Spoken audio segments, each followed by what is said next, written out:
जय हिंद. मी आपली विदर्भ कन्या. म्हणलं चला आपल्या सुलतानपूरमध्ये बैल पोळ्याच्या दुकानाला गेला आहे. बैल तर खूप छान होते. मग एक जोडी घेतली बैलाची. मग माझ्या मनाला खूप आनंद झाला. मग पुढं जे पाहिला तो तिथं हातानं बलवे मातीचे बैल होते. ते म्हणजे पहा, बैल पाहून लहानपणाची आठवण आली का नाही. किती मस्त दिसा लागले ना बैल, आहे का नाही. इतका आनंद झाला बैल पोळ्याचा का विचारू नका. इतके मस्त मस्त बैल होते.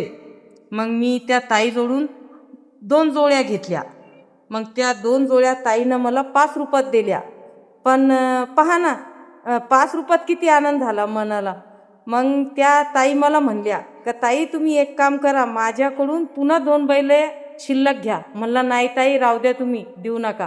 पण ताईनं मग काय, ताईनं दिलेच 2 बैल. खरंच दुकानवाले, लहान लहान दुकानवाल्याचं मन खूप मोठं असते. आता आम्ही घराकडं निघालो. पण पुढं जे पाहिला तो पुन्हा छान छान बैलाचे दुकानं होते. मग ते दुकानं पहा किती मस्त बैल आहे का नाही बरं. हे असे दुकानं पाहिले का आपल्या लहानपणाची आठवण येते, आहे का नाही बरं. मला तर खूप आनंद झाला. आता तुम्हाला खरं सांगा, हा व्हिडिओ पाहून तुम्हाला आनंद झाला का नाही. नक्कीच असं वाटते माझ्या मनाला, तुम्हाला बी आपल्या सुलतानपूरचा बैलपोळा बाजार पाहून नक्कीच तुम्हाला बी आनंद होईल. आता मी निघाले घराकडं. चला, सुलतानपूरचे बैलपोळ्याचा जर ब्लॉग आवडला असेल तर नक्की लाईक करा आणि शेअर करा. आपली विदर्भ कन्या. जय हिंद. आणि माझ्याकडून सर्वांना बैलपोळ्याच्या हार्दिक शुभेच्छा.